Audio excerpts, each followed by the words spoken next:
Hola, buenas tardes. Quiero darle una cordial bienvenida a esta nueva webinar de socioadherentes en formación. En esta oportunidad en conjunto con Recisec de España, a quien aprovecho de agradecer una vez más esta actividad colaborativa. Nos convoca unos interesantes casos clínicos el día de hoy. Mi nombre es Víctor Rosell, soy Past President de la Sociedad Chilena de Cardiología y Cirugía Cardiovascular y me desempeño en los hospitales del Salvador e Instituto Nacional del Tórax. Agradeciendo a todos los participantes, quiero dejar con ustedes a quien se encargará de conducir esta actividad, de moderar esta actividad, que es el doctor Rodrigo Hernández. Rodrigo es conocido por todos ustedes, él es cardiólogo, experto en ecocardiografía, es actualmente el director del programa de formación en cardiología de la Universidad de Valparaíso y se desempeña en Clínica Alemana de Santiago y en el Hospital Fach. Muchas gracias, Rodrigo, por participar y queda todo en tus manos. Muchas gracias, Víctor. Un gran saludo a todos los que están conectados de Chile y de España. En Chile son las 14:30, en España las 19:30. Hoy día vamos a tener un webinar muy importante donde vamos a hablar de válvula tricúspide, de la clínica, de los diagnósticos, del tratamiento. Este es un tema hot topic, digamos, candente, por todo lo que implica los avances en imágenes, en lo percutáneo. Vamos a quedar felices. Hoy día contamos con dos disertantes que van a exponer dos casos clínicos. La doctora Eva Moreno del Hospital Clínic de Barcelona, la doctora Ana Lafont del Hospital de Salamanca. Ellos dos son residentes de España, y tendremos a dos residentes nuestros de Chile, el doctor Alfonso Vargas, que es becado de la Universidad del Paraíso, donde yo dirijo, y el doctor Pablo Mejía, que está haciendo su formación en la Universidad de Concepción. Vamos a tener también dos destacados panelistas, la doctora Elena Díaz del Hospital del Mar de Barcelona y al doctor Reinaldo Venegas, que es hemodinamista de la Universidad de Concepción. Les damos a todos las gracias y todos los que estén conectados que quieran hacer preguntas pueden ser al final a través del chat. Doy entonces la palabra al primer disertante, que es la doctora, supongo que la doctora Eva Moreno del Hospital Clínic de Barcelona. Estimada doctora, bienvenida. Hola, buenas tardes. Muchísimas gracias por invitarnos a estar aquí y por organizar esta jornada. Empiezo a compartir mi presentación.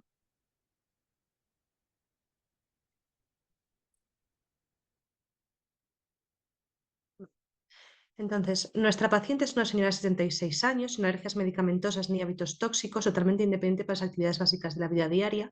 Como antecedentes patológicos destaca una neoplasia ovárica a los 59 años y una neoplasia de mama a los 70, ambas dos tratadas de manera quirúrgica. Además, la señora es hipotiroidea tratada con levotiroxina como tratamiento sustitutivo.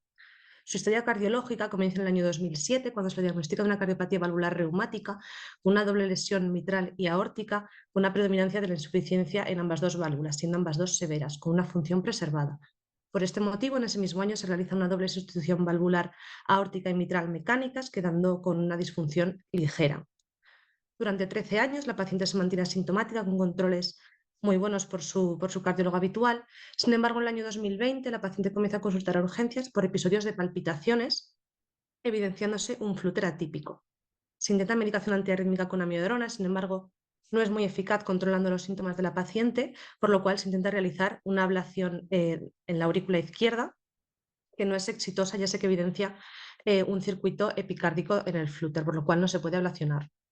Al año siguiente, dado que la señora sigue muy sintomática, se decide realizar un implante de marcapasos VVI y una ablación del nodo auriculoventricular para el control sintomático. Tras ello, la paciente se queda asintomática del tema de las palpitaciones. Sin embargo, a los 4 meses consulta urgencias por un empeoramiento clínico con una clase funcional 2-3 por una disnea de esfuerzos ligera a moderada. Y además empieza a contar un aumento ponderal y un aumento del diámetro de sus extremidades inferiores.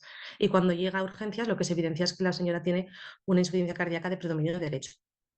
Por este motivo se realiza un ecocardiograma transtorácico, teniendo uno previo hacía 6 meses normal, en el cual se evidencia una disfunción del ventrículo izquierdo ligera, con unas prótesis mitral y aórticas normofuncionantes, y lo que sí que se ve es una insuficiencia tricuspidia severa que no estaba presente en el ecocardiograma previo al implante del marcapasos. En este ecocardiograma nos evidencian signos indirectos de hipertensión pulmonar y las velocidades que se estiman del gradiente auriculoventricular de cavidades derechas nos da una baja probabilidad de hipertensión pulmonar. Se completa el estudio con un ecocardiograma transesofágico. Aquí podemos ver la ventana transgástrica profunda en el eje corto de la tricúspide, y se ve que el cable de marcapasos está interfiriendo con el velo posterior de la tricúspide, creando un gap de en torno a 8 milímetros que condiciona una insuficiencia tricuspidia severa. Además, el anillo se encuentra dilatado.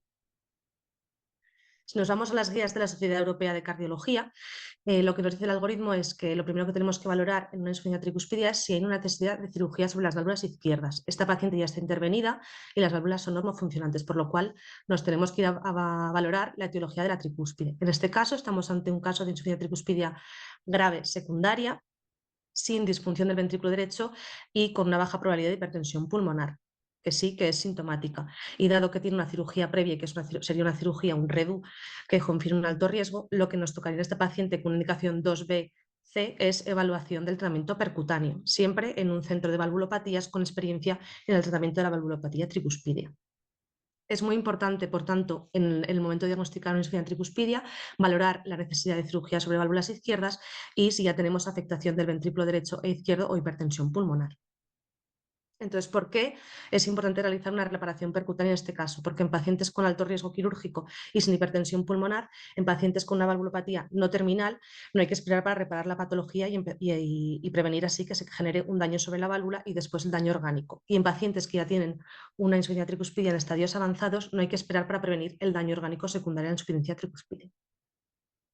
¿Con qué dispositivos? Porque ya sabemos que en los últimos años han ido saliendo muchos dispositivos para tratar la insuficiencia tricuspidia. Pues en pacientes con una válvula estructuralmente normal se puede valorar hacer una terapia borde a borde con los dispositivos tipo TriClip o Pascal, o una anuloplastia tricuspidia percutánea como el dispositivo Cardioband. En pacientes que ya tienen una válvula más degenerada y que no serían tributarios hacer una reparación de la misma, se podría valorar hacer tratamiento con válvulas bicavas o incluso implante de válvulas tricuspidias percutáneas. En este caso tenemos una paciente con una insuficiencia tricuspidia severa mediada por dilatación del anillo y por el cable del marcapasos, con un gap de 8 milímetros, por lo cual lo que se intenta es hacer un TAC cardíaco para valorar la anatomía de la tricúspide y del anillo de cara a valorar una reparación percutánea de la tricúspide con una anuloplastia percutánea. En el TAC se valora que la coronaria derecha es una coronaria derecha dominante, con una distancia entre la coronaria derecha y el anillo tricuspide adecuada para colocar los tornillos. Este es el dispositivo que se implantó a la paciente, que es un dispositivo Cardioband, que es una anuloplastia percutánea, que lo que hace es ir introduciendo 18 tornillos a lo largo de todo el anillo tricuspidio de cara a intentar luego fruncir el anillo y disminuir el radio del anillo y por tanto reducir la insuficiencia tricuspidea. Entonces, la paciente ingresa en mayo de 2022 para realizar el implante del dispositivo. Aquí se ven las imágenes, que siempre tiene que ser guiada con coronariografía de la coronaria derecha para evitar daños sobre la misma, ya que está muy cerca del anillo tricuspidio, y mirando siempre la válvula con eco transesofágico. Y aquí tenemos las imágenes previa al implante de los 18 tornillos y después de la misma. Aquí podemos ver cómo es la insuficiencia tricuspidia, el momento de los implantes de los tornillos, pero antes de realizar la anuloplastia, frunciendo el anillo. Y como poco a poco, según vamos disminuyendo el diámetro del anillo, la insuficiencia tricuspidia se va reduciendo hasta quedar en el momento final del implante con una insuficiencia tricuspidia ligera moderada.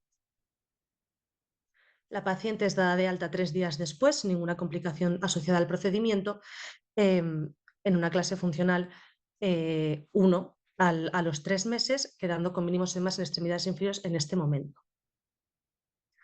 El ecocardiograma de control a los 3 meses muestra una insuficiencia tricuspidia ligera moderada residual, que actualmente la paciente en la última vista de control a los 2 meses está en clase funcional 1, con un único comprimido de furosemida oral al día y sin ningún tipo de clínica de fallo cardíaco derecho. Entonces, los mensajes que nos tenemos que llevar a casa es que el ecocardiograma es la primera prueba a realizar para valorar la insuficiencia tricuspidia, para su cuantificación y para realizar una valoración de su etiología, ya que es muy importante de cara a valorar el tratamiento. El tratamiento también difiere en función de si el mecanismo de la IT es primario o secundario, y la presencia de un electrodo en cavidades derechas no interfiere con la alopecia percutánea tricuspidia, pero sí que interfiere con otro tipo de dispositivos de inserción percutánea, por lo cual es una cosa a tener en cuenta de cara a elegir el dispositivo a insertar en cada paciente.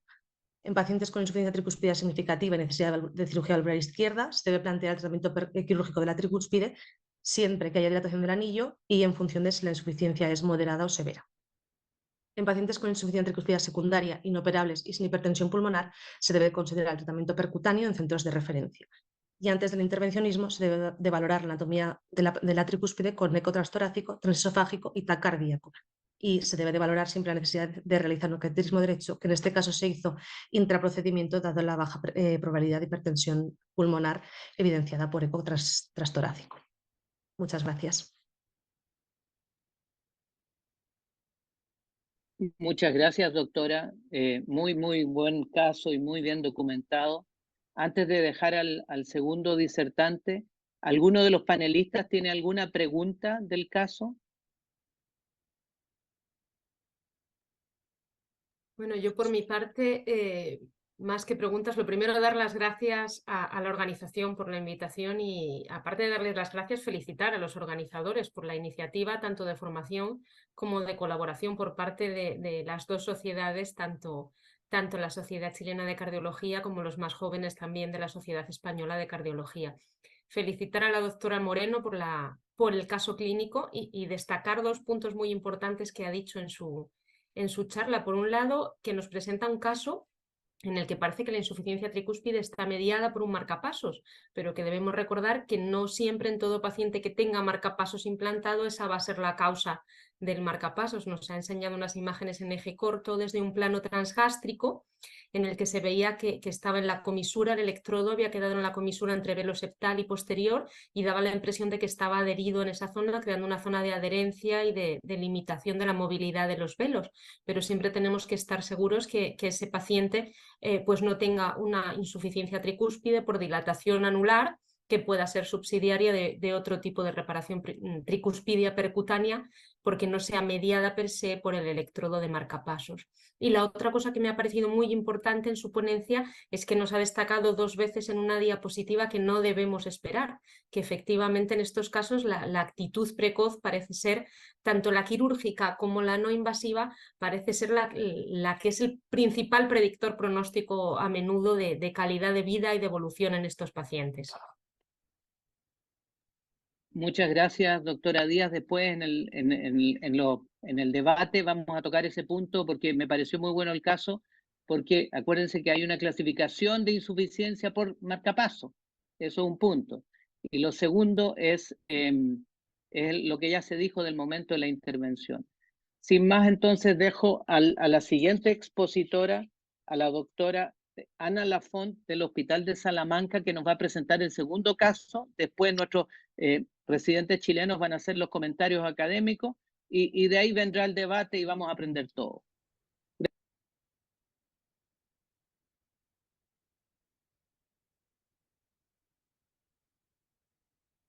A ver si me deja compartir, que no me permite iniciar el vídeo. A ver. La doctora Díaz, que mejor apague su cámara, así probablemente va a poder entrar más fácil la doctora. Gracias, doctora.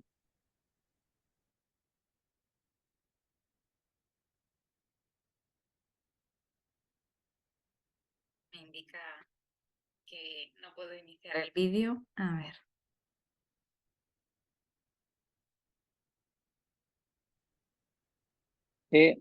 Mientras se conecta la doctora, aprovechemos de preguntarle a la doctora que presentó el primer caso. ¿Es torrencial? ¿Usaste con la clasificación actual? ¿Era torrencial? ¿Era severa? ¿Muy severa? Se clasificó eso como masiva, no llegaba a torrencial por los criterios. Sí. Porque las imágenes que mostraste, esta es una insuficiencia tricuspida de larga data, ¿no es cierto? Bien compensada, que cuando se operó la primera vez no le tocaron la tricúspide porque no debe haber tenido nada en la tricúspide, importante. Y el papirotazo que descompensó ahora probablemente fue el marcapaso. Y se ve ahí en los ecos que el ventrículo se está empezando a echar a perder En ese sentido fue muy oportuna la cirugía. Doctora, ¿te resulta ahora? No, es que he contactado con los técnicos, pero me dice que no puedo iniciar el vídeo porque el hospedador lo detuvo. Creo que compartir pantalla sí que me dejará.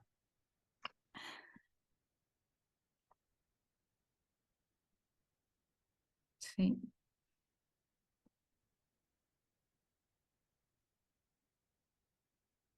A ver si puedo iniciar el vídeo.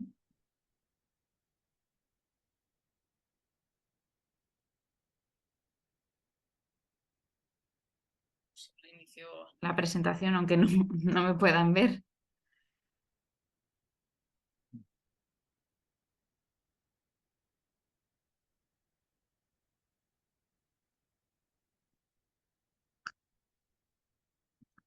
Rodrigo, ¿me escuchas? Reinaldo, hola. Hola, ¿qué tal? Hola, saludo a todos los panelistas, muchas gracias por la invitación. Alcancé a escuchar el caso completo, ¿eh? Me conecté justo, tuve una urgencia. No solo comentar con los colegas españoles que en Chile nosotros todavía no tenemos experiencia en manejo percutáneo de la tricúspide. De hecho, TriClip pudiera estar llegando a fines de este año o inicios del otro. Sí tenemos alguna experiencia con TriCvalve, un par de casos. Así que para nosotros es muy provechoso la oportunidad de compartir con ustedes esto. Yo estuve hace 2 semanas en Barcelona, justamente me tocó en el hospital, en el San Pau, habían puesto un cardioband a un paciente y después hubo que ponerle un Pascal en la tricúspide porque quedó con un grado de filtración. Así que el resultado que presentó la doctora lo encontré espectacular. O sea, realmente lograr ese grado de reducción de la insuficiencia tricúspide fue fantástico. Así que era eso, comentarles un poco que nuestra experiencia acá en Chile local con reparación bordeador de esta en la mitral, no en la tricúspide, y lo que hemos hecho sí es TriCvalve. Así que vuelvo a agradecer la oportunidad de aprender con ustedes de esta técnica. Sí, y además los detalles de la fineza del TAC y de la coronaria derecha. El otro punto importante es que el transesofágico, el transesofágico hay que hacerlo bien y hay que hacerlo antes con el paciente en decúbito porque se altera la anatomía. En el sentido que si lo hacemos nosotros en nuestro laboratorio y después en pabellón puede ser distinto. Doctor, ¿ahora sí? Ahora parece que sí. Siento este pequeño problema técnico. A ver, que comparto pantalla.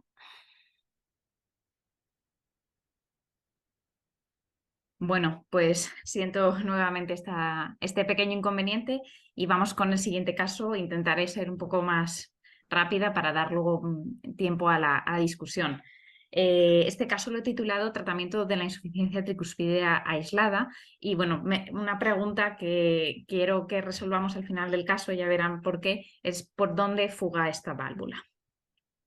Para ello les presento un caso que es un paciente de 70 años con los antecedentes que veis en la diapositiva y me gustaría destacar pues que es un paciente con varios factores de riesgo cardiovascular, con un síndrome de apnea y hipopnea del sueño grave que estaba en tratamiento con CPAP nocturna y además una enfermedad de Parkinson. Desde el punto de vista cardiológico, le seguíamos en consulta desde el año 2016, donde le habíamos visto por una angina de esfuerzo que no tenía enfermedad coronaria significativa y aparte tenía una fibrilación auricular permanente. Entonces se le hace un ecocardiograma y se ve que tiene una insuficiencia tricuspidea grave que se etiqueta de funcional. Entonces se le hace un cateterismo derecho y una resonancia magnética en los que se descarta hipertensión pulmonar y la presencia de un shunt intra o extracardíaco respectivamente. El tratamiento es el que ven en la diapositiva y pues a destacar que es un paciente que estaba con bastante tratamiento diurético, estaba con 8 comprimidos de torasemida de 10 miligramos y aparte también tomaba hidroclorotiazida. En este paciente que le vemos en una consulta que le veíamos periódicamente, refiere que en el último año, que además, pues bueno, habíamos tenido problemas de seguimiento por el tema de la pandemia, refiere que había empeorado progresivamente su clase funcional y que había tenido varias visitas a urgencias en las que se le había incrementado el tratamiento diurético. Es un paciente que, como ven, es un paciente obeso, que tiene un índice de masa corporal de 38 kilogramos por metro cuadrado, y a la exploración física destacaba que tenía, a pesar de todo ese tratamiento diurético, edemas de raíz de miembros. En la analítica tenía una función renal normal, pero ya tenía unas cifras de ProBNP bastante altas. Este es el ecocardiograma que le realizamos en la consulta, en el que destaca pues, bueno, un ventrículo derecho muy dilatado que por sobrecarga de volumen genera desplazamiento del septo interventricular, con una función sistólica del ventrículo izquierdo normal. Y en este plano 4 cámaras modificado, lo que vemos es un ventrículo derecho muy dilatado, con la función preservada, tanto por acortamiento radial como longitudinal, y sobre todo destaca un déficit de coaptación de la válvula tricúspide, que como mínimo medía 16 milímetros, y lo que condicionaba una insuficiencia tricúspidea torrencial. En esa consulta se decide, un poco ya en vistas a proponer un tratamiento para este paciente, pedirles pruebas complementarias. Se les solicita un TAC para plantear dentro de las opciones de tratamiento la posibilidad de una prótesis bicava para ver las venas cava superior e inferior. También se le solicita un cateterismo derecho, en el que vemos que bueno, tiene una hipertensión pulmonar que es ligera. Y se le repite la resonancia magnética, que bueno, no es de muy buena calidad, dado que el paciente no colaboraba muy bien con las apneas, en el que vemos ese jet de insuficiencia tricúspidea grave por un déficit de coaptación central como consecuencia de la grave dilatación tanto del ventrículo como de la aurícula derecha. Pues bien, nuevamente nos encontramos a un paciente que tiene una insuficiencia tricúspidea grave, que en este caso parece que es funcional como consecuencia de dilatación del ventrículo derecho, en ausencia de valvulopatías izquierdas o de cardiopatía izquierda significativa, y que además, pues a pesar del tratamiento médico, estaba claramente sintomático. Por tanto, parece indudable que a este paciente le teníamos que buscar ofrecer algo más, otro tratamiento. Por ello lo presentamos en sesión médico-quirúrgica. Y bueno, en esta sesión nos planteamos una serie de cosas. En primer lugar, pues bueno, que en el tratamiento de la insuficiencia tricúspide, a pesar de que realmente todavía ni el tratamiento quirúrgico ni el tratamiento percutáneo ha conseguido demostrar una mejoría pronóstica, sí que es indudable que hay que actuar. Tenemos una ventana de oportunidad en la que hay que tratar a estos pacientes y ofrecerles estrategias intervencionistas, ya que si no, si el paciente empieza a deteriorar clase funcional y a hacer nefropatía o daño hepático, pues probablemente estemos llegando tarde. Este paciente es un paciente, pues como hemos visto, de 70 años, no es muy añoso, pero sí que tiene una serie de comorbilidades que le condicionan un importante riesgo quirúrgico. Lo que nos ocurre con la insuficiencia tricúspide es que, a diferencia de las valvulopatías izquierdas, los score que utilizamos habitualmente, ya como son el Euroscore o el STS, no están validados. Por eso, pues bueno, si vemos otros scores que hay diseñados específicamente para la tricúspide, como es el TriScore que muestro en la diapositiva, vemos que es un paciente de alto riesgo quirúrgico. Es un paciente de 70 años que está en una clase funcional avanzada, que tiene signos de insuficiencia cardíaca derecha y está con dosis equivalentes de furosemida muy altas, a pesar de que todavía tiene la función renal normal. Por tanto, pues bueno, era un paciente que era de un riesgo quirúrgico alto, y no debemos olvidar que la cirugía de la válvula tricúspide aislada todavía se asocia con unas tasas de mortalidad muy altas, y que tampoco parece que se hayan modificado en las últimas décadas. Bien, es cierto que hay algunas experiencias de algunos centros que sí que reportan mejores resultados con una menor mortalidad. Sin embargo, en la mayoría de las series se reporta una mortalidad de en torno al 10%. Y por tanto, pues en este paciente, finalmente, por la comorbilidad y por el alto riesgo quirúrgico, optamos por una modalidad de intervencionismo percutáneo. Entonces, en este paciente, ¿qué opciones terapéuticas le podíamos ofrecer? Pues hemos visto que tenía el ventrículo derecho ya muy dilatado y que tenía un déficit de coaptación muy amplio. Por tanto, ni la anuloplastia tricuspidia ni la reparación borde a borde nos parecían buenas opciones. Y además tenía el anillo bastante dilatado, con lo que también era difícil para ponerle una prótesis ortotópica. Además, estamos en el año 2020 en el que todavía estas terapias se encontraban en desarrollo. Por tanto, decidimos finalmente optar por la opción de una prótesis heterotópica poniendo una prótesis trick valve. En esta diapositiva vemos las imágenes del procedimiento y vemos cómo se está desplegando la prótesis de la vena cava superior con la imagen de la escopia y la imagen del eco transesofágico intraprocedimiento. Y en esta otra imagen vemos la prótesis de la vena cava superior con la imagen también del ecocardiograma transesofágico. Aquí vemos en esta imagen que ya se comprueba una vez que se ha implantado la prótesis de la cava inferior que los velos de la válvula parecían estar correctamente, que se abrían correctamente y no parecía que hubiese quedado un leak residual importante. Bien, este procedimiento se realiza en diciembre del año 20 y seguimos al paciente a los 3 meses y vemos que ha mejorado clínicamente de forma importante y le hemos podido bajar el tratamiento diurético. Sin embargo, en junio de ese mismo año, el paciente refiere empeoramiento sintomático y que necesita incrementar la dosis de diurético. Y este empeoramiento se sigue con nuevas visitas a urgencias, empeoramiento clínico, aumento de peso y necesidad todavía de aumento de tratamiento diurético y de asociar un diurético tiacídico. Por tanto, pues ya un año después, ante este deterioro clínico, y a pesar de que en los ecocardiogramas que se habían realizado transtorácicos en consulta no se describía disfunción de la prótesis, pues decidimos investigar un poquito más. Entonces, a pesar de que, como digo, los ecocardiogramas transtorácicos no se parecía objetivar una fuga significativa, se decide hacer una angiografía, que es la que ven en la imagen, en la que vemos paso de contraste de forma significativa hacia la cava superior. Por tanto, se complementa el estudio con un TAC, que no he podido traer las imágenes por no disponer de ellas, y efectivamente se ve que tiene un leak importante en la cava inferior. Por tanto, decidimos implantar una nueva prótesis en la cava inferior. Un poquito, como ven en la imagen, parece que se había desplazado hacia la cava superior y se había separado de la aurícula derecha y por tanto decidimos poner una nueva prótesis sobre la prótesis previamente implantada en la cava inferior.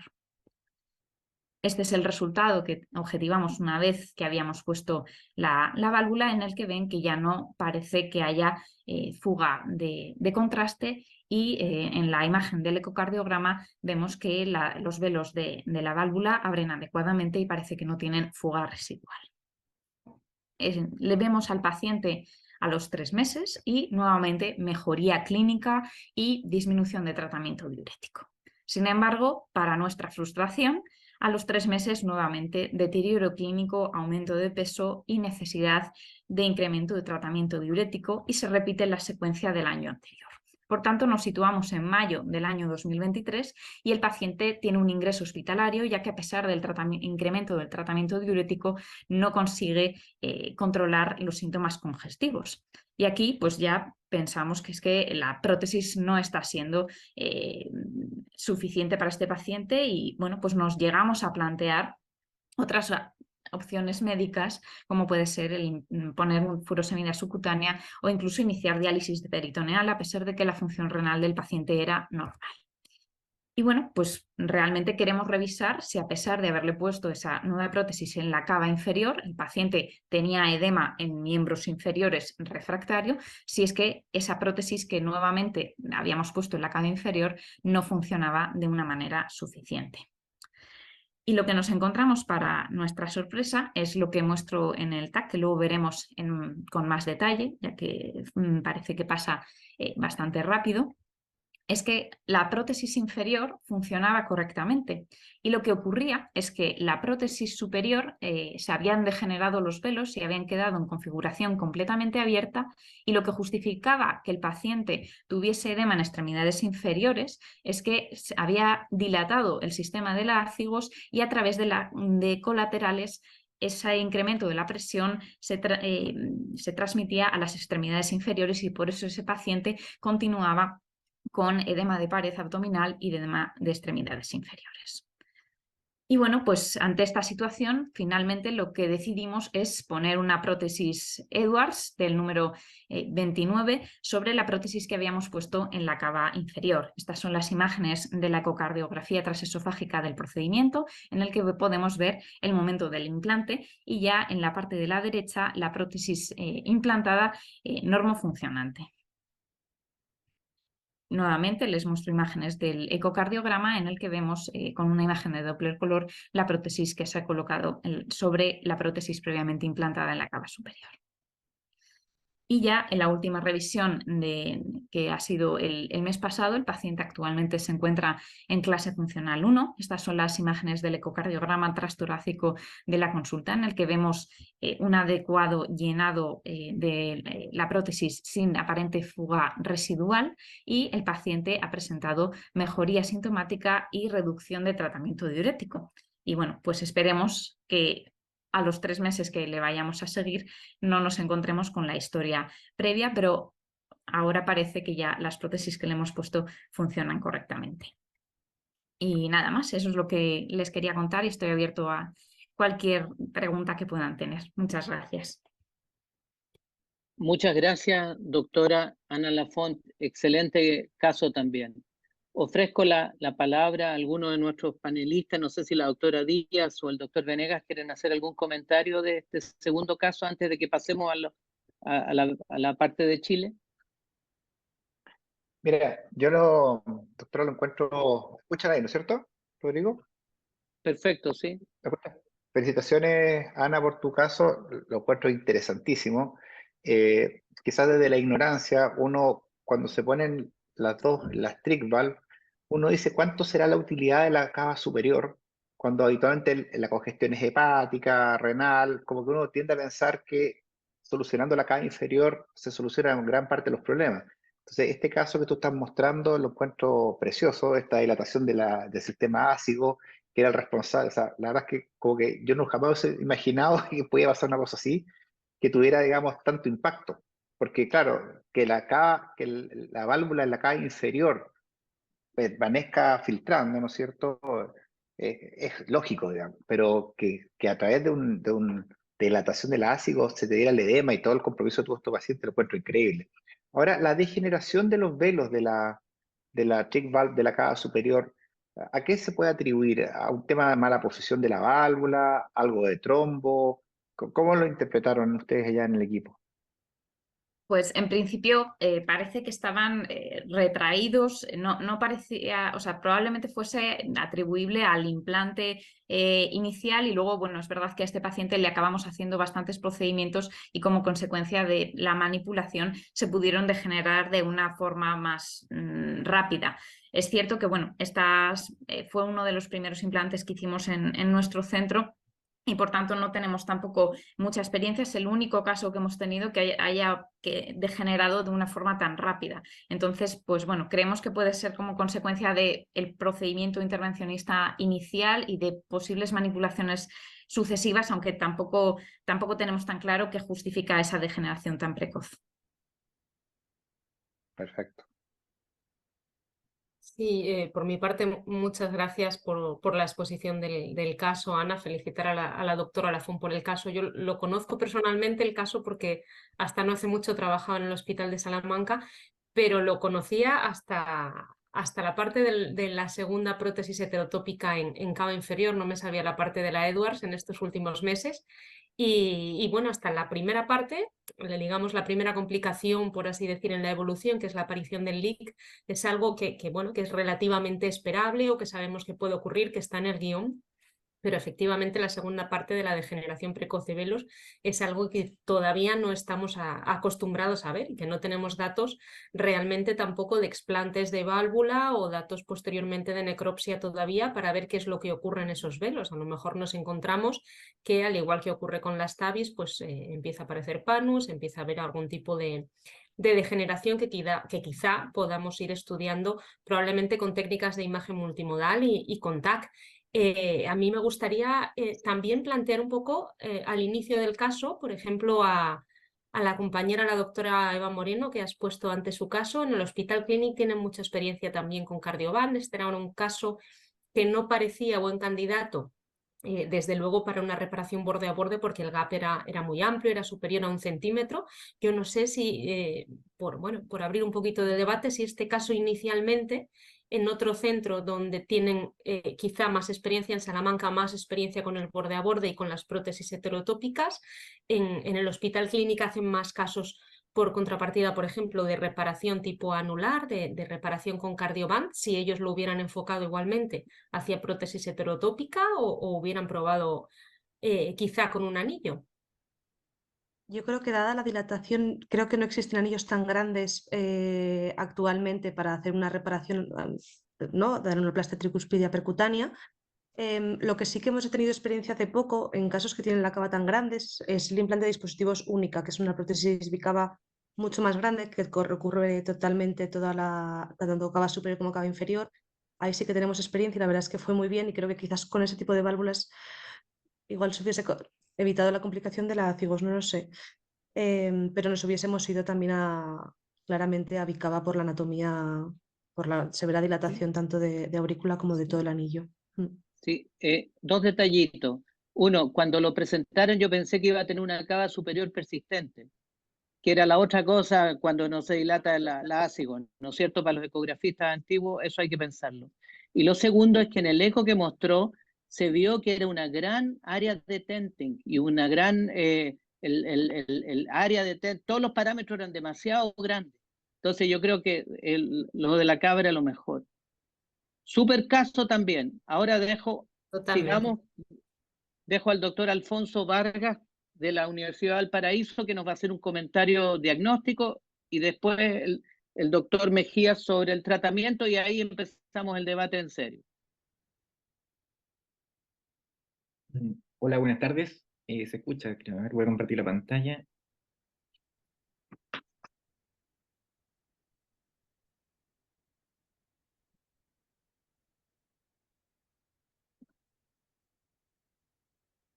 Se logra ver ahí la presentación, ¿no? Sí, perfecto. Perfecto. Ya. Bueno, buenas tardes. Mi nombre es Alfonso Vargas, soy residente de cardiología de la Universidad de Paraíso. A continuación, en forma resumida, voy a tratar de exponer en pocos minutos algunos aspectos diagnósticos de lo que es la insuficiencia tricuspidia. En primer lugar, algunas consideraciones anatómicas que a tener en cuenta.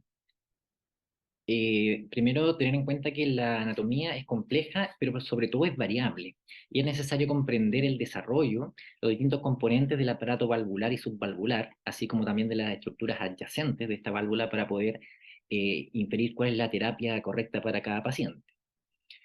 Hablando primero de los velos tricuspidios, siempre son 3. Tenemos que hay una configuración clásica o típica que son 3 velos, como vemos aquí en la imagen posterior, septal y anterior. Sin embargo, el velo posterior puede tener múltiples indentaciones que muchas veces configuran un velo nuevo. Y así se han propuesto nuevas clasificaciones donde más adelante voy a mostrar que pueden haber válvulas bicúspides o incluso de más de 4 velos, vamos a verlo más adelante. Pero también mencionar que en cuanto a la terapia, sobre todo las terapias percutáneas, realmente es anterior, septal y posterior. Esto lo menciono y lo menciona la literatura porque esto se definió en una posición vertical o Ballantine, que se obtiene con el trance esofágico detrás de la aurícula izquierda. Entonces, si superponemos la imagen con esta clasificación aquí en la fluoroscopía, vamos a ver que no calzan. Por eso se propone la posición anatómica, en donde el velo anterior pasaría a ser anterosuperior, el velo posterior pasaría a ser inferior y el velo septal pasaría a ser posterior. Y esto es fundamental si es que se quiere guiar ecográficamente un procedimiento transcatéter, como lo que se está proponiendo hoy en día y que está muy en boga. Y estas son las configuraciones morfológicas nuevas que se proponen, que está bastante aceptado ya. Vemos que tenemos tipo 1, que sería la clásica, con los 3 velos. La tipo 2, que tenemos en realidad una válvula bicúspide, donde el anterior y el posterior se fusionan. Tenemos la tipo 3, que se subdivide en A, B y C, de acuerdo a la posición de los velos. Y tenemos la tipo 4, que ya es la que tiene más de 4. Ya aquí vemos, por ejemplo, 5. Y vemos que si bien la mayoría son de la clásica tipo 1, vemos que casi un 50% se escapa de esa. O sea, la variabilidad de esta morfología es bastante amplia. Acá vemos ejemplos simplemente de la tipo 1, tipo 2 y las 3, la subdivisión de la 3 y la 4, tanto en ecografía 2D como 3D de transesofágica, solamente para mostrar ejemplos. En cuanto a lo que es la evaluación del anillo, es importante saber que tiene una forma de D desde la vista de la aurícula. El velo anterior tiene múltiples musculares cruzadas en la cara, mirando desde la cara ventricular. La superficie auricular del anillo anterior es no fibrosa y en esa parte es suave la transición entre la aurícula y el ventrículo. El área de esta válvula es la más grande y va entre 7 y 9 centímetros cuadrados. Y es muy importante saber que el tamaño varía en cuanto al ciclo cardíaco hasta en un 30%. Y esto tiene un patrón bifásico, donde va a ser máximo el tamaño al final de la diástole y también va a tener un pic adicional al inicio de la diástole. Pero sin embargo, en pacientes con insuficiencia tricupedia a veces desaparece este segundo pic. En cuanto al aparato tensor, típicamente el aparato subvalvular tiene 3 músculos papilares mayores, sin embargo esto es muy variable. El anterior vendría siendo el más grande, el cual mediante las cuerdas tendíneas se une a los velos anterior y posterior, y este músculo papilar puede ser bífido o puede ser múltiple. Tenemos el posterior, que está aquí con 3 asteriscos, que suele tener múltiples cabezas, y se une al velo septal y posterior. ¿Ya? Y el músculo septal habitualmente es rudimentario, puede estar ausente o a veces puede ser múltiple. Y también pueden haber cuerdas tendíneas accesorias, ¿ya? Que pueden tener conexión directa a pared libre del ventrículo derecho, el septum interventricular o la banda moderadora. Y también existen cuerdas falsas. Acá en la imagen vemos que el miocardio septal y el músculo septal, con el velo septal pueden tener conexiones directas, no solamente con el músculo papilar, sino que también directo al ventrículo. Importante también las estructuras adyacentes que tiene esta válvula. Es importante saber que el seno de Valsalva no coronario de la válvula aórtica es un importante punto de referencia porque marca la comisura entre el velo anterior y el septal. También es importante saber que el seno coronario está justo superior al anillo de la válvula tricuspidia y marca la comisura entre el velo septal y el posterior. El nódulo auriculoventricular y el haz de His está también adyacente a la válvula y cruza la fijación entre el velo septal más o menos a 3 a 5 milímetros de la comisura. También está ahí, tiene implicancias también en cuanto a la terapia. El istmo cavo tricuspidio, que también tiene que ver con el sistema excitoconductor, está anteromedial a la vena cava inferior y posterolateral a la válvula tricuspidia. Y la arteria coronaria derecha que recorre el surco atrioventricular adyacente al anillo. Inicialmente no está tan cerca de la válvula, pero a medida que avanza se va acercando cada vez más. Y en el segmento distal está incluso a menos de 3 milímetros. Es algo que hay que tener en mucha consideración.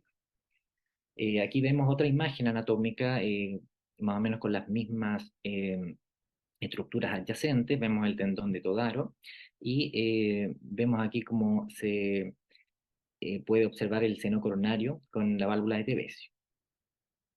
En cuanto a la presentación clínica, es importante saber que toda esta insuficiencia, esta sobrecarga de presión retrógrada, nos va a generar ingurgitación yugular, nos va a generar congestión también sistémica. Vamos a ver también en el electrocardiograma signos de agrandamiento de la aurícula derecha. Muchas veces esto va a estar concomitante con fibrilación auricular. Vamos a ver un paciente que tiene el hígado aumentado de tamaño, muchas veces pulsátil, y a medida que avanza la falla cardíaca derecha, estos pueden ser mucho más acentuados, ¿no? También podemos ver signos de hipertrofia ventricular derecha en el electrocardiograma, y también signos de, al examen físico, soplo más bien sistólico, que vamos a ir encontrando a medida que avance la historia. Sin obviar, obviamente, que la evaluación es transversal en cuanto a la historia, el examen físico, el electrocardiograma y radiografía de tórax. Y principalmente eso, ya mencioné lo de los soplos. Y esto tempranamente puede tener principalmente edema periférico, bien inespecífico, fatiga, disminución de la capacidad funcional y disnea. Y la presentación ya más tardía viene dada principalmente por signos de falla cardíaca derecha, hepatomegalia, saciedad precoz, un paciente que ya está con ascitis, que puede estar con caquexia, con daño hepático, falla renal, manifestándose con laboratorio con distintos parámetros, aumento de péptidos natriuréticos, troponina, colestasia, elevación de transaminasas, coagulopatía y uremia. Y estos son solamente para mostrar algunos signos clínicos clásicos que pueden estar apareciendo cuando ya tenemos muy avanzada la insuficiencia tricuspidia, que más bien tiene que ver con exacerbaciones de los soplos con distintas maniobras. La clasificación etiológica, que esto es algo importante y ya más novedoso en el último tiempo, la definen como primaria, secundaria y relacionada a dispositivo electrónico. La primaria es la que tiene afectación directa de la válvula y puede ser de causas degenerativas, congénitas o adquiridas, por ejemplo, tumores o carcinoides, trauma, radiación. Y la secundaria, que se subdivide en secundaria ventricular, que más bien vendría siendo por una dilatación del ventrículo, que afecta al aparato valvular, pero sin afectar directamente, y la que es la auricular, que viene más bien por dilatación de la aurícula, generalmente en relación con fibrilación auricular de larga data. Y vemos que la ventricular generalmente hay un remodelado esférico del ventrículo derecho, y en la auricular generalmente hay un remodelado cónico del ventrículo derecho, pero muchas veces a veces es difícil de diferenciar. Y cuando estamos hablando de relacionado a dispositivos, se subdivide en tipo A y tipo B, y la tipo A es que cuando el electrodo del dispositivo, por ejemplo, un marcapaso, afecta directamente a la válvula, como por ejemplo adhesión, trombos, perforaciones. Y cuando la tipo B, que vendría siendo incidental, o sea, está presente el electrodo de este dispositivo, sin embargo, no es la causa de esta insuficiencia. Acá vemos la importancia de la ecografía 3D en cuando tenemos dispositivos presentes. Por ejemplo, acá vemos una insuficiencia tricuspidia torrencial en un paciente que tiene marcapasos, y acá vemos la imagen donde vemos las válvulas con un tironamiento y falta de coaptación, y aparentemente el cable del marcapaso no estaría haciendo ningún problema. Acá vemos en otra vista del tracto de entrada del ventrículo derecho lo mismo, y sin embargo acá con la ecografía 3D podemos ver que el dispositivo, el cable, aquí en este caso sí está interfiriendo con el velo anterior, que lo está impactando, y acá vemos la misma vista. Y acá hay una transparencia donde podemos ver lo mismo, que en realidad sí está interfiriendo con el velo anterior, y esto se ve gracias a la ecografía 3D. Esta es la imagen en movimiento, donde podemos observar la interferencia del electrodo con la válvula, y esta es de otra posición que podemos observar lo mismo. Acá una clasificación que también aparece en la literatura sobre la secundaria y la relacionada a dispositivos y lo que es la primaria, y está relacionado un poco con la clasificación de Carpentier, que se usa más bien para insuficiencia mitral. Y obviamente acá vemos que en la ventricular vamos a tener un tironeamiento de la válvula mediante el sistema, el aparato subvalvular, vamos a tener restricción en sístole, y vamos a tener dilatación del anillo y de la aurícula, pero no tan marcada como por ejemplo el atrial. Vamos a tener una marcada dilatación del ventrículo derecho y también una importante disfunción a medida que pasa. Y vemos también aquí la remodelación esférica, y acá en la atrial vamos a ver que hay una remodelación más cónica, y vamos a tener una aurícula derecha bastante ensanchada, y con ciertos grados o no de dilatación, porque a veces puede haber dilatación por el propio marcapaseo, sobre el propio pacing, sobre el ventrículo derecho. Y bueno, acá vemos en la tipo A, que es la que tiene relación con el propio dispositivo. Pueden haber grados variables de dilatación o disfunción del ventrículo derecho, pero lo característico es que la restricción de los velos es tanto en sístole como en diástole. Y bueno, en la primaria podemos tener prolapso o en lo que es la enfermedad reumática, donde vamos a tener restricción de los velos más bien en diástole, y puede haber dilatación más acentuada del anillo de la aurícula derecha. En cuanto a la cuantificación de esta insuficiencia tricúspide y la evaluación de la severidad, vemos que se recomienda hacer una evaluación multimodal de imágenes, tanto ecocardiografía, resonancia magnética, tomografía computada, para evaluar distintos volúmenes, función, fracción de regurgitación, y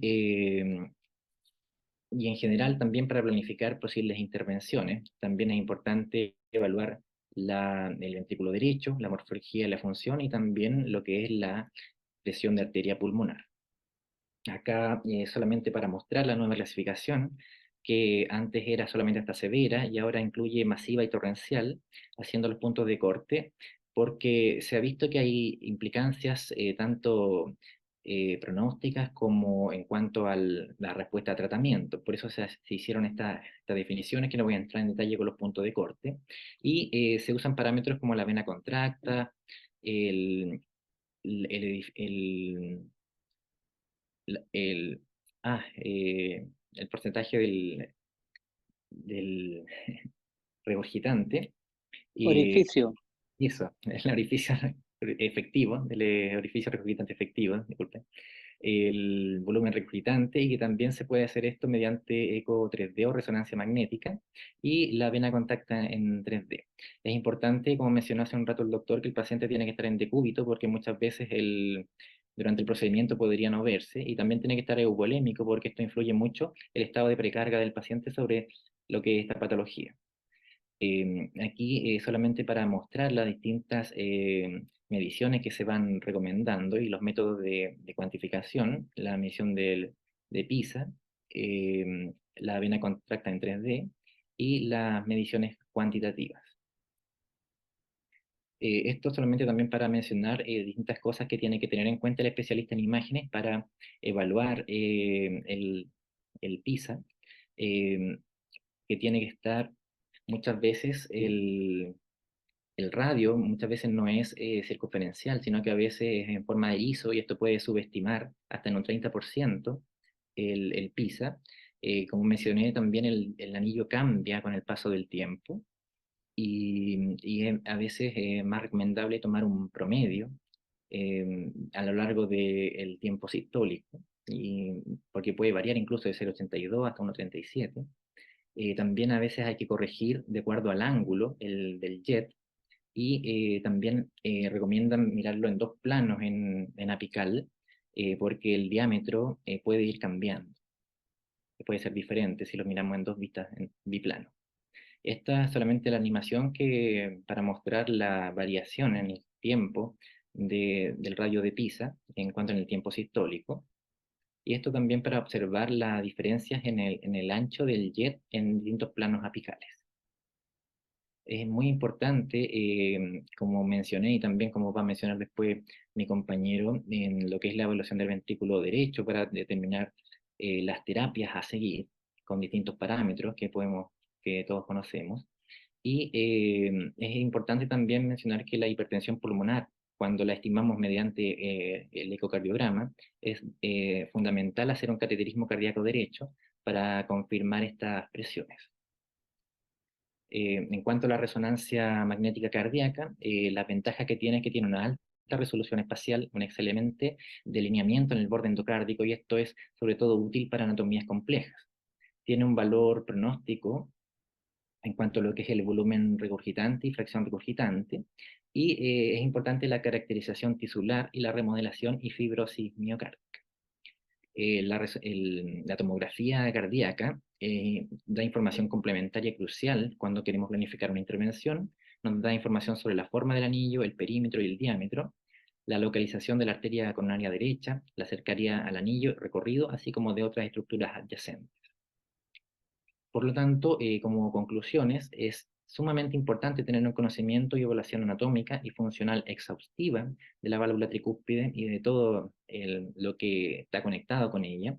Es muy importante tener una evaluación multimodal de imágenes y destacar la importancia de las nuevas clasificaciones para determinar las intervenciones, sobre todo percutáneas, que están muy en boga y que le dan nuevas oportunidades a nuestros pacientes. Así que eso sería todo. Muchas gracias. ¿Alguno de nuestros panelistas quiere hacer algún comentario? Apaga tu cámara, Alfonso. No sé si la doctora Díaz o el doctor Venegas quieren comentar algo antes de pasar al siguiente. Sí, muchas gracias al doctor Vargas por la excelente revisión de conceptos anatómicos y fisiopatológicos que sin duda son la base para que podamos comprender todo lo demás. Sí me gustaría recordar, ha puesto una clasificación típica de los grados de severidad en la que se han incorporado estos nuevos grados de masiva y torrencial dentro del grado de insuficiencia tricúspide severa o masiva.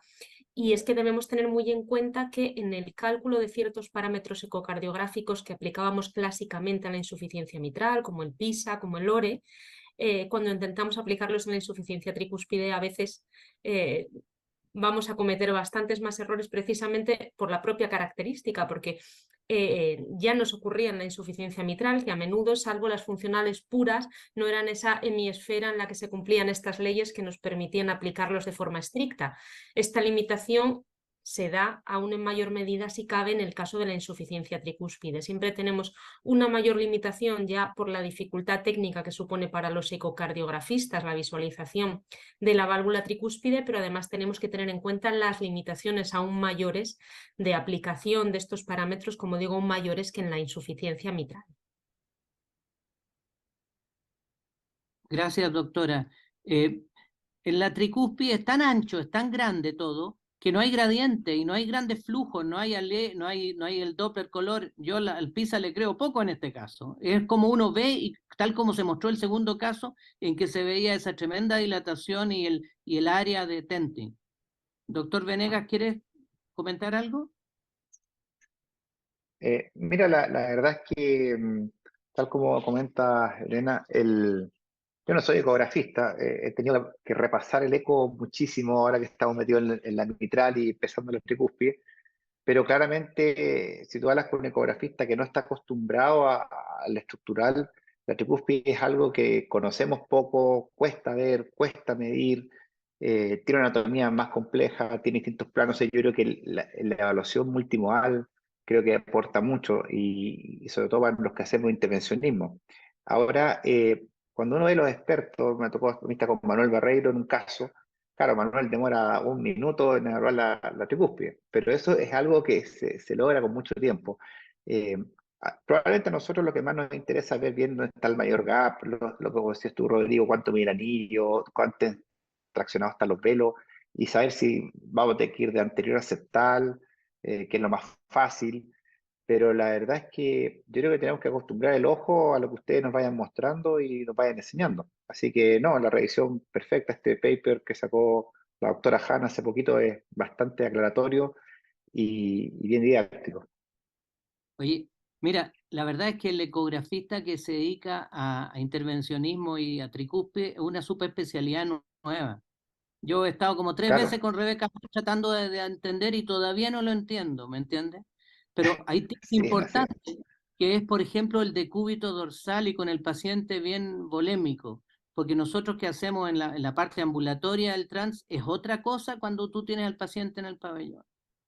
Súper. Dejo entonces al cuarto expositor. Doctor, por favor, conéctate. Muchas gracias.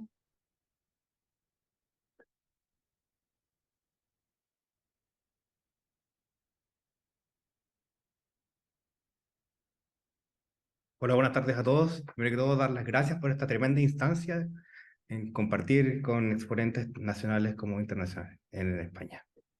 Vamos a comenzar de lleno entonces con el manejo terapéutico de insuficiencia tricúspide, donde tenemos una hoja de ruta para comenzar. Vamos a plantear la relevancia de esta insuficiencia tricuspilla, vamos a hacer una orientación hacia el manejo, identificar qué opciones terapéuticas tenemos, una evaluación previa a eventual procedimiento y, por supuesto, una visión también de una diapositiva hacia esta intervención quirúrgica. Es tremendamente relevante la insuficiencia tricuspilla, ya que una de cada 25 personas sobre 75 años va a tener una insuficiencia clínicamente relevante que va a impactar directamente en su mortalidad, no solo en morbilidad. Ya con estudios desde el 2004 se plantea que una insuficiencia tricuspilla por sí sola, independiente de otros factores, involucra mayor mortalidad. De ahí la importancia y la relevancia que tenemos hoy para poder acercarnos hacia una guía terapéutica adecuada hacia esta válvula, la que involucra una evaluación, por supuesto, siempre al paciente con los síntomas, con los signos y variables que tenemos al alcance de la mano de todo clínico, como es el electrocardiograma y radiografía de tórax en primera aproximación.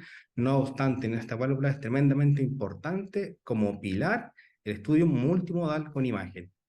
Primer pilar, el ecocardiograma, es el que comanda y el que nos orienta hacia dónde tenemos opciones para poder ayudar a nuestro paciente. Por supuesto, complementada con resonancia, con TAC, con cateterismo y también con otros estudios de imagen interprocedimiento como la fluoroscopía, las cuales nos van a poder ayudar a decidir un manejo médico, cirugía o eventualmente procedimiento percutáneo.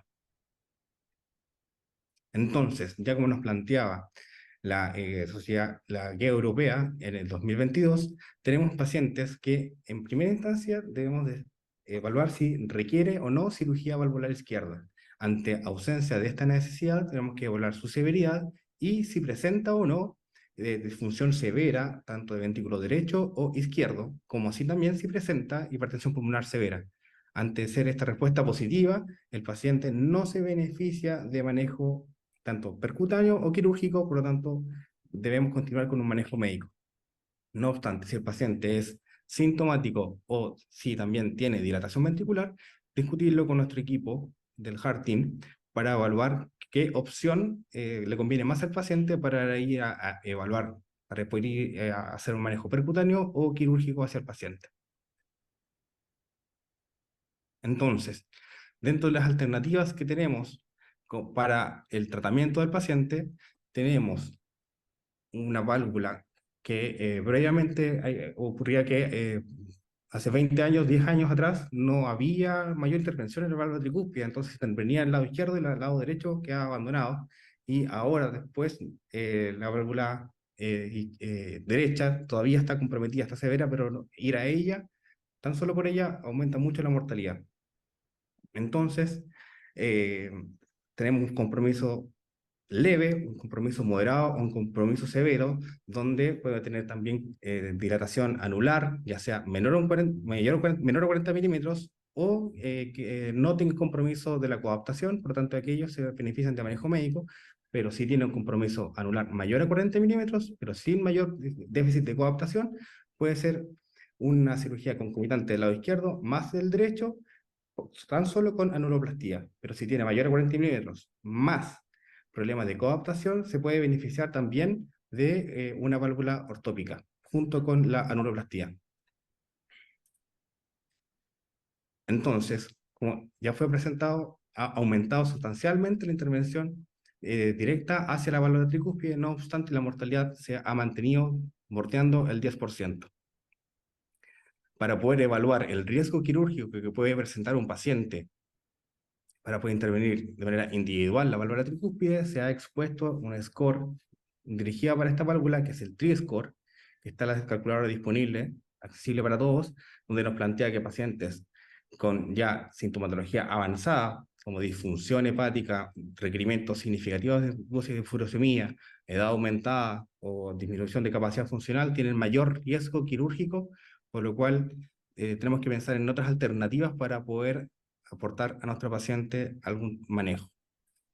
De esta manera, para intervención percutánea de la válvula tricúspide, tenemos distintos tipos de alternativas, como lo son sistemas de anuloplastía, sistemas para plastía de los velos, prótesis ortópicas, como también prótesis heterotópicas, de las cuales, de las que se ejemplifican en esta pantalla, no representan ni siquiera el 50% de las disponibles en estudios para poder evaluar cómo podemos aportar al paciente, pero aquí en esta diapositiva tenemos al menos 3 que sí tienen estudios randomizados, de las cuales ya están autorizados para poder realizar instalaciones en los pacientes, y en Chile tenemos disponible, por lo menos hasta este minuto, TrickValve, y se espera que ya hasta a fines de año podemos tener la disponibilidad del TriClip para aportar hacia nuestros pacientes.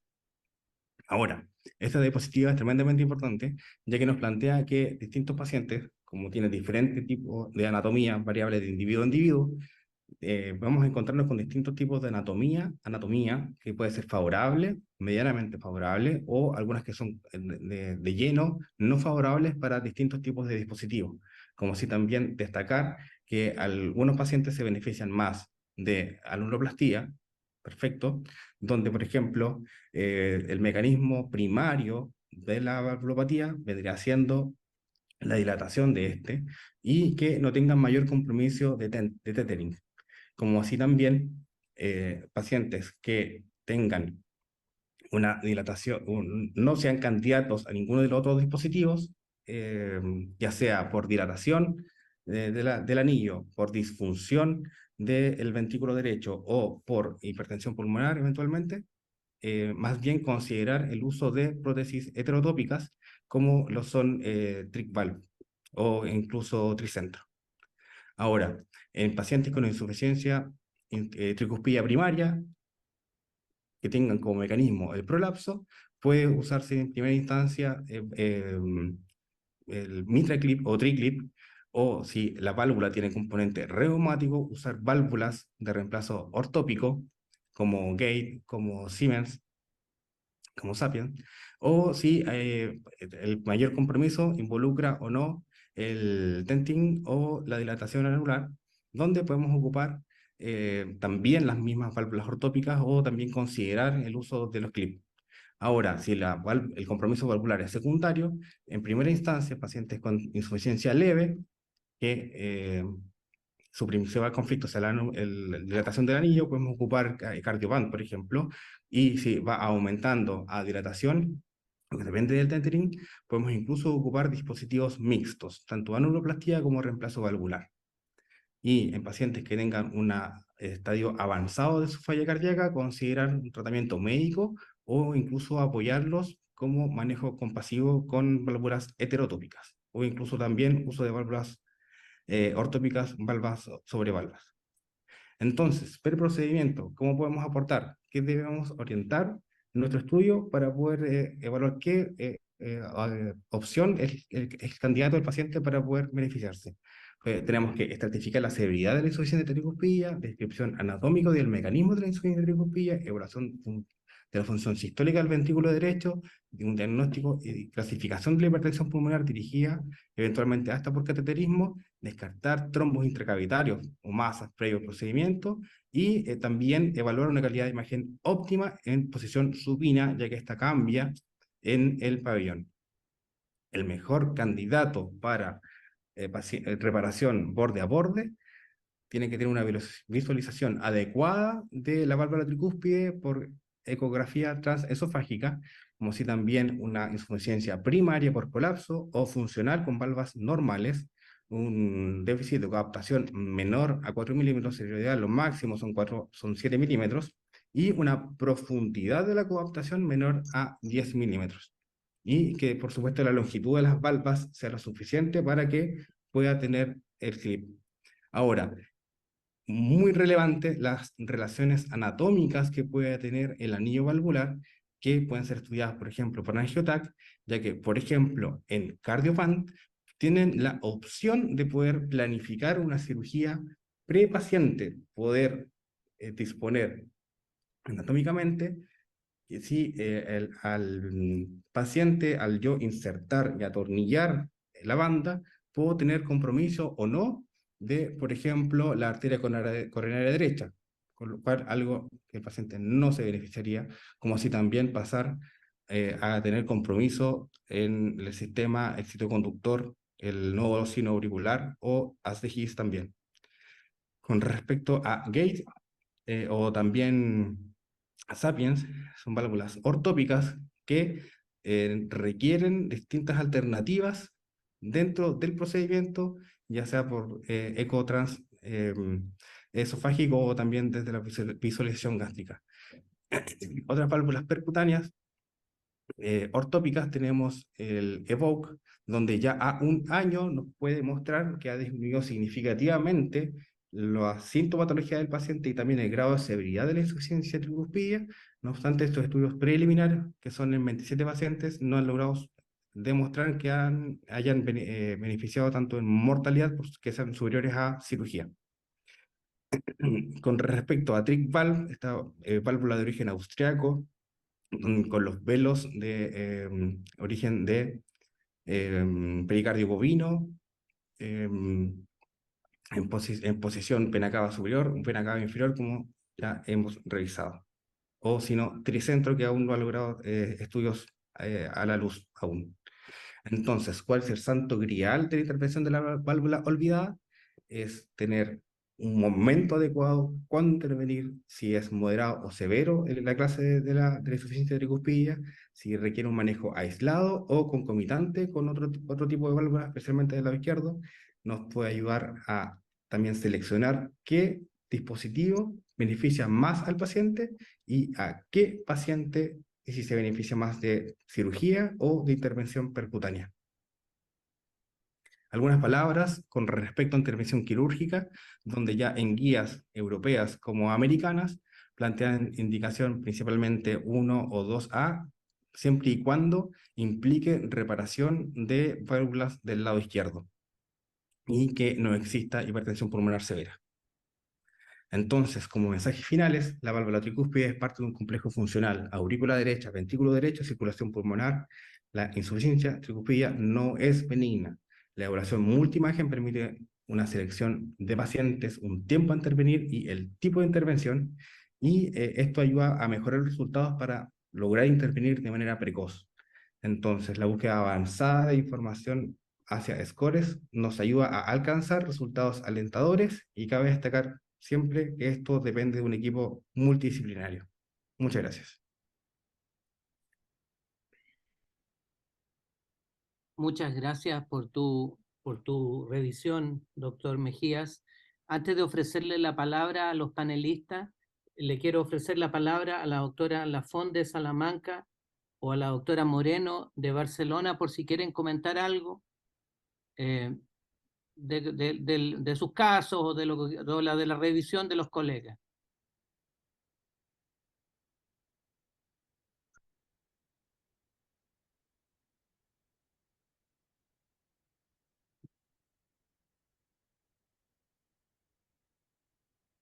Doctora Lafont. ¿Qué tal? ¿Cómo están? ¿Me escuchan bien? Perfecto, sí. Bueno, quería agradecer tanto al doctor Mejías como al doctor Vargas sus presentaciones. Yo creo que han hecho una revisión bastante completa, tanto del diagnóstico como del tratamiento de la insuficiencia tricúspide. Y bueno, yo creo que han ilustrado muy bien la complejidad de esta enfermedad, que bueno, pues tanto Eva como yo hemos expuesto solo 2 casos, pero realmente todavía yo creo que estamos en las fases más iniciales del tratamiento percutáneo de la insuficiencia tricúspide. A mí siempre, bueno, me ha llamado mucho la atención la gráfica que se ha expuesto del pronóstico adverso de la insuficiencia tricúspide, y todavía es un poco frustrante ver cómo no hemos conseguido mejorar el pronóstico, ni la cirugía, ni el reciente ensayo Triluminate con el TriClip ha demostrado un beneficio realmente pronóstico. Entonces, bueno, yo creo que todavía estamos intentando encontrar cuál es la mejor opción, y una de las cosas que sí que me gustaría destacar y que no hemos tratado un caso clínico son las prótesis ortotópicas. Nosotros en nuestro centro hemos puesto una recientemente, una Lux, que es una prótesis que se pone por acceso yugular.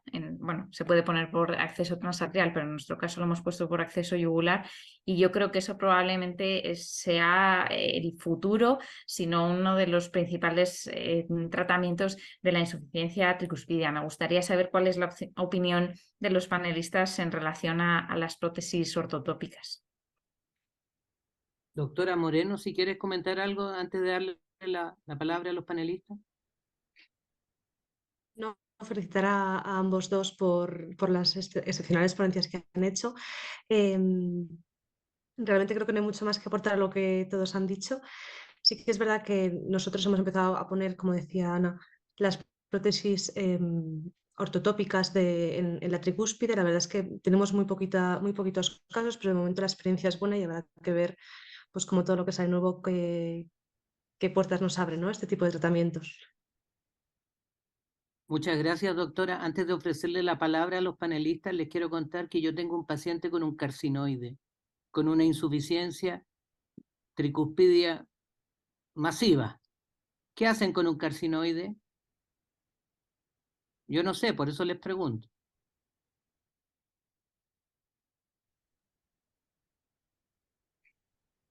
Dar la etiología, ¿no? Es lo que apetece y luego, pues si no está el labio muy dilatado, yo me iría a intentar hacer una anuloplastia percutánea, pero claro, depende mucho del paciente y de la anatomía del anillo. Claro.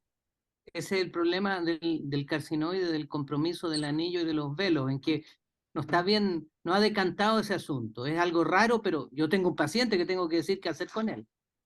Y no sé bien. Ofrezco la palabra, doctora Díaz, doctor Venegas. Y muchas gracias, doctor Hernández. Desde luego la decisión es complicada y es una de las anatomías más complicadas, quizá la menos favorable para el tratamiento percutáneo, incluso para el quirúrgico.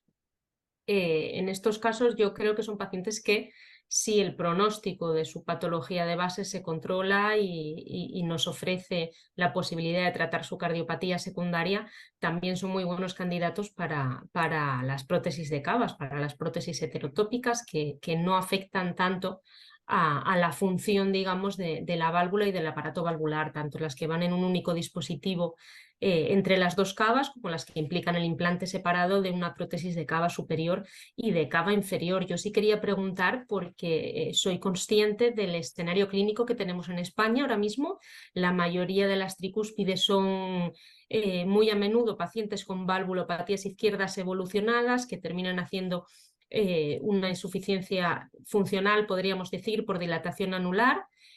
Muchos de ellos también por insuficiencias tricuspidias mediadas por dispositivos y rara vez por alguna patología primaria tipo carcinoide, y también rara vez, cada vez menos, por patología reumática. Pero no soy tan consciente quizá del escenario clínico que tienen ustedes allí en Chile. Sí me gustaría saberlo, si tienen mucha frecuencia, por ejemplo, de patología reumática que pueda tener afectación tricuspidea. No, Chile no. Chile no tenemos poco. Igual que usted, y lo que tampoco hay que olvidarse de las endocarditis de lado de tricúspide, porque las endocarditis, algunas son hasta el 4%. Es la otra que les iba a comentar, porque aquí en España durante quizás hasta los años 90 hubo mucha incidencia de patología infecciosa derecha en relación con la adicción a sustancias por vía parenteral. Es algo que habíamos dejado prácticamente de ver y volvemos a ver algunos casos de endocarditis derechas en relación con esto, que yo creo que sí que estamos viendo un repunte de casos en ese sentido, y que son pacientes que quizá también tenemos que pensar en que podamos en un futuro próximo ofrecerles una solución percutánea, bien con las herramientas que ya tenemos o bien, como decía la doctora Lafón, probablemente con las prótesis tipo la Lux, que ya está en mercado y ya está disponible al menos en España y con muy buenos resultados, y probablemente sea el camino para prótesis futuras que den igualmente muy buenos resultados en posición tricuspidea. Gracias, doctora. Rodrigo, del caso que tú planteas de tu paciente, claro, yo creo que de lo que uno entiende es un buen caso para válvulas en las cavas, que además lo tenemos disponible en Chile. Yo creo que tanto por disponibilidad y por la anatomía, que seguramente está bastante destrozado los velos tricuspídeos, compromiso anular.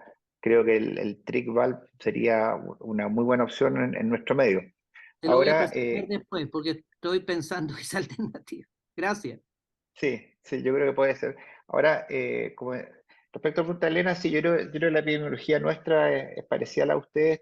Algo todavía queda alguna enfermedad reumática. Yo te diría que estamos haciendo balonplastías mitrales 5, 8 al año, cuando antes era una cosa, ¿no es cierto?, frecuentísima, la balonplastía mitral era a cada rato, y muy ocasionalmente ves o sea, enfermedad reumática activa, yo no he visto nunca, pero te llegan casos de gente muy rural.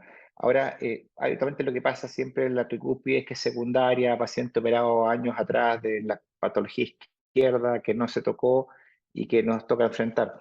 Ahora, a mí, pensando un poco en que esto es un webinar para cardiólogos clínicos, nuestros fellows, ¿no es cierto? Yo creo que una de las cosas que es súper importante y que probablemente ustedes en España lo tienen más desarrollado, pero uno muchas veces recibe un informe del eco en que te dicen insuficiencia valvular, insuficiencia mitral, insuficiencia tricúspide, listo.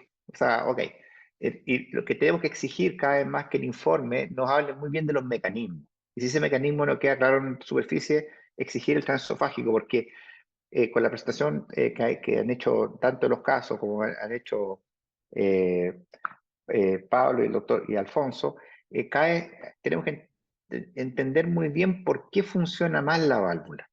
Y así también nosotros como clínicos ser partícipes de la decisión, porque claro, el hemodinamista te va a sugerir una cosa y te va a sugerir lo que tiene disponible o lo que sabe ocupar, y que no necesariamente va a ser la mejor solución para la patología de tu paciente. Entonces, yo creo que al acostumbrarnos a solicitar un informe más acucioso del mecanismo de la falla, que ya lo estamos haciendo en la mitral, ¿no es cierto? Ya tenemos incorporados en la mitral, la tricúspide es funcional. Entonces, la tricúspide es funcional y no sabemos por qué es funcional. Creo que es un mensaje que yo creo que es importante llevarse a la casa en lo que es la actitud clínica frente a los pacientes. Y los que nos dedicamos a eco también medir el anillo, medir el área de tenting, medir los milímetros de coaptación, porque eso es lo que va a decirle después al hemodinamista lo que tiene que hacer. Antes de darle la palabra, porque ya estamos un poco en el tiempo, allá son casi las 10 de la noche, antes de darle la palabra aquí a nuestro jefe, al doctor Rosell, yo solo le quiero dar las gracias a la Sociedad Española. Me encanta la medicina española y ustedes han presentado unos super casos. La Sociedad Chilena de Cardiología está en una alianza estratégica con la Sociedad Española. Nosotros vamos a lanzar ahora un registro de foramen oval a través de la Sociedad Interamericana de Imágenes y España, con Amparo Martínez. Así que las vamos a invitar, doctoras, a que participen. Quiero darles de nuevo las gracias a todos, a nuestros disertantes, a los docentes, a los panelistas. Y Víctor, te ofrezco la palabra. Gracias Rodrigo. Sumarme a las felicitaciones y a los agradecimientos a cada uno de los expositores y los panelistas que han participado de esta, que es la última sesión de webinar de los socios adherentes del año 2023. Ya nos va quedando como última actividad el Congreso, nuestro Congreso Nacional, donde nuestros residentes tienen una participación bastante activa en la jornada de PROCON, donde los diferentes centros formadores de cardiología participan y tienen muy buena aceptación y audiencia. Quiero también agradecer a Ana, quien ha sido nuestro referente de los RECISEC, en nombre de ella a todo RECISEC, agradecerle por el segundo año ya consecutivo que estamos realizando esta actividad. Yo creo que es muy importante esto de compartir experiencias, ¿no es cierto?, que se conozcan. Ana también nos ayudó a que nuestros residentes se integraran a las jornadas iberoamericanas de cardiología que fueron recién este fin de semana, la tercera jornada, y que Chile también pudo participar, así que agradecer a Ana y espero que sigamos reeditando los años que vienen esta jornada. Así que muchas gracias. También agradecer a todos los residentes que participaron durante el transcurso de todo el año. Fueron 7 reuniones este año 2023. Interactuamos con RECISEC, con CONAREC de Argentina, con el ACC de Carolina del Norte, más algunas reuniones que hicimos de carácter local. También a todos los docentes que hicieron posible, ¿no es cierto?, con sus conocimientos y experiencia que que estas sesiones fueran de un alto nivel. Así que en nombre de la sociedad chilena, Ana, a todo su grupo, por favor, hacerle llegar nuestro sincero agradecimiento. Sí, y un aviso comercial, esto va a quedar grabado en nuestra página web, en Xochicar TV. Estas conferencias quedan disponibles y tienen múltiples vistas después. Entonces ustedes van a poder una y otra vez revisarlo. Muchas gracias, Víctor. Muchas gracias a todos y hasta pronto. Hasta Hasta pronto. Buena pronto. tarde ahí en Chile. Muchísimas Gracias. gracias. Muchísimas gracias. Gracias. Gracias.